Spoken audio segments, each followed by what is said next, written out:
بسم الله الرحمن الرحيم. صاد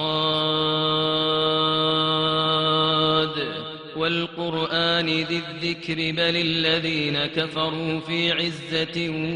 وشقاق كم أهلكنا من قبلهم من قرن فنادوا ولا تحين مناص وعجبوا أن جاءهم منذر منهم وقال الكافرون هذا ساحر كذاب أجعل الآلهة إلها واحدا إن هذا لشيء عجاب وانطلق الملأ منهم أن امشوا واصبروا على آلهتكم إن هذا لشيء يراد ما سمعنا بهذا في الملة الآخرة إن هذا إلا اختلاق أأنزل عليه الذكر من بيننا بل هم في شك من ذكري بل لما يذوقوا عذاب أم عندهم خزائن رحمة ربك العزيز الوهاب أم لهم ملك السماوات والأرض وما بينهما فليرتقوا في الأسباب جند ما هنالك مهزوم من الأحزاب كذبت قبلهم قوم نوح وعاد وفرعون ذو الأوتاد وثمود وقوم لوط وأصحاب الأيكة أولئك الأحزاب إن كل إلا كذب الرسل فحق عقاب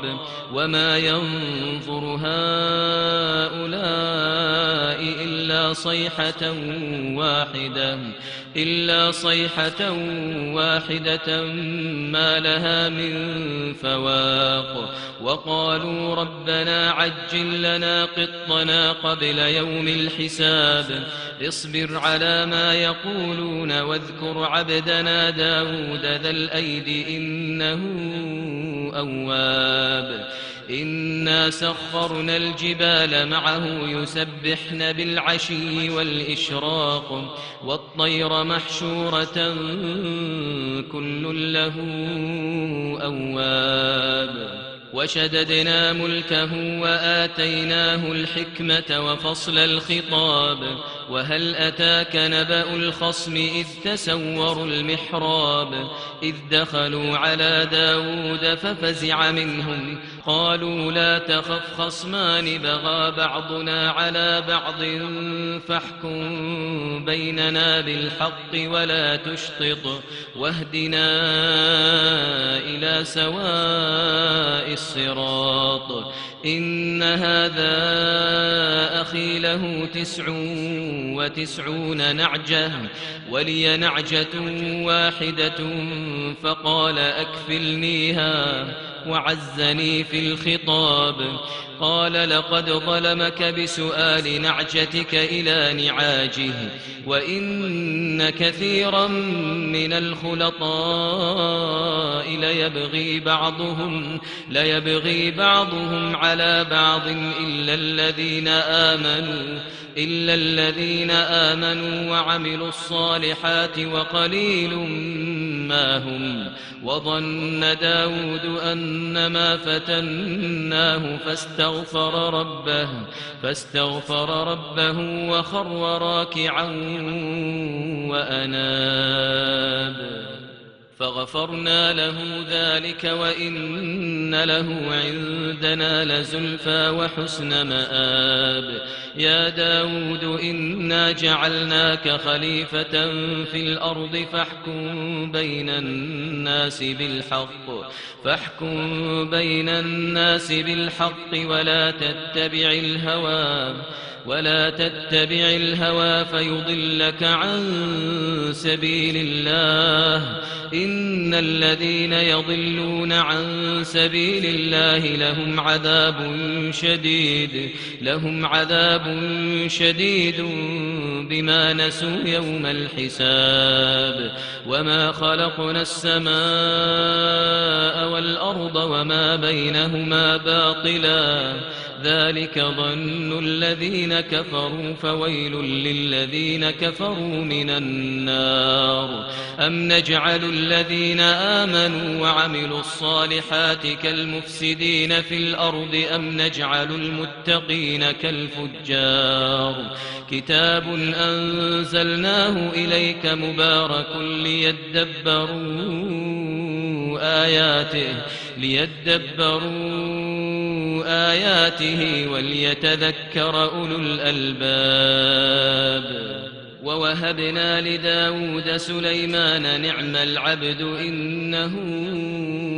أواب إذ عرض عليه بالعشي الصافنات الجياد فقال إني أحببت حب الخير عن ذكر ربي حتى توارت بالحجاب ردوها علي فطفق مسحا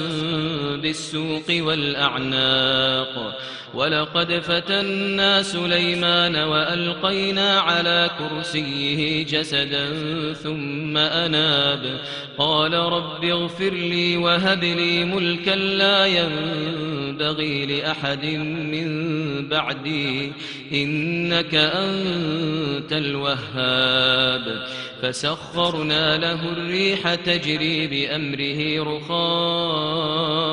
حيث أصاب والشياطين كل بناء وغواص وآخرين مقرنين في الأصفاد هذا عطاؤنا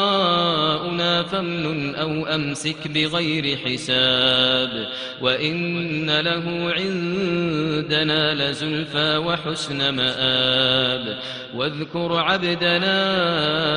أيوب إذ نادى ربه أني مسني الشيطان بنصب وعذاب اركض برجلك هذا مغتسل بارد وشراب ووهبنا له أهله ومثلهم معهم رحمة منا وذكرى لأولي الألباب وخذ بيدك ضغثا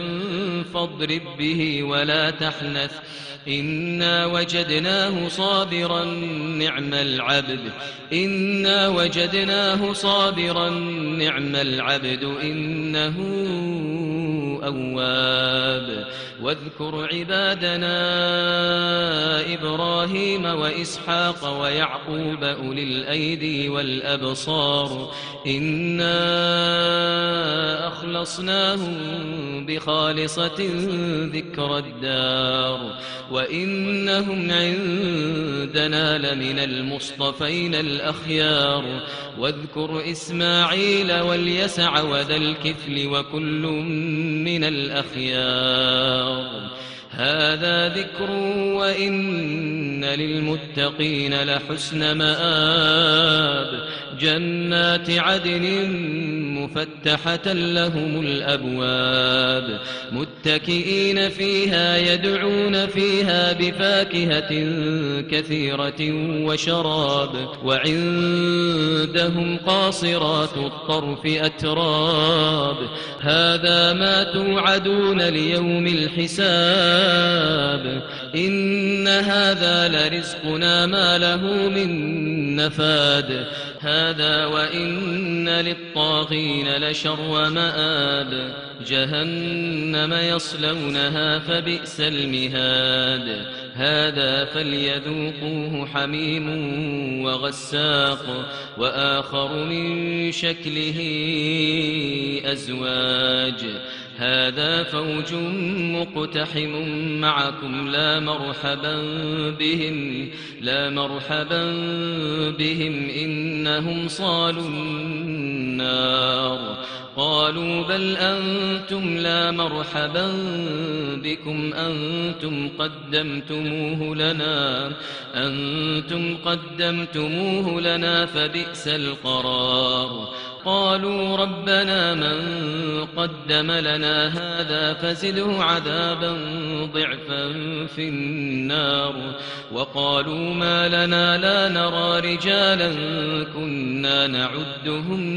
من الأشرار أتخذناهم سخريا أم زاغت عنهم الأبصار إن ذلك لحق تخاصم أهل النار قل إنما أنا منذر وما من إله إلا الله الواحد القهار رب السماوات والأرض وما بينهما العزيز الغفار قل هو نبأ عظيم أنتم عنه معرضون ما كان لي من علم بالملأ الأعلى إذ يختصمون إن يوحى إلي إلا أنما أنا نذير مبين إذ قال ربك للملائكة إني خالق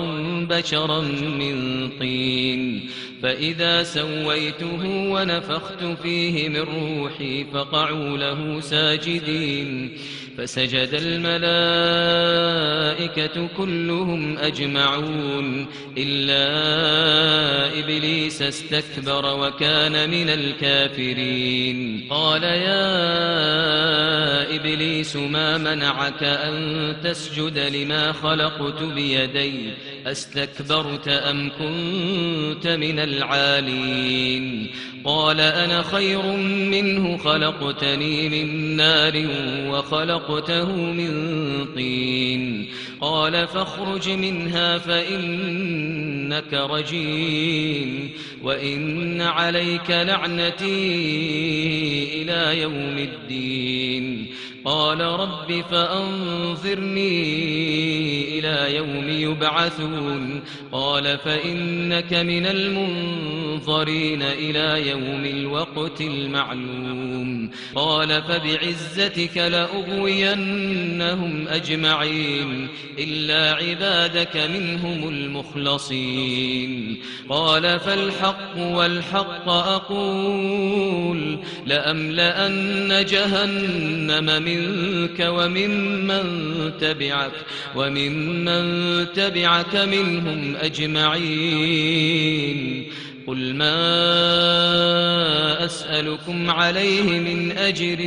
وما أنا من المتكلفين إن هو إلا ذكر للعالمين ولتعلمن نبأه بعد حين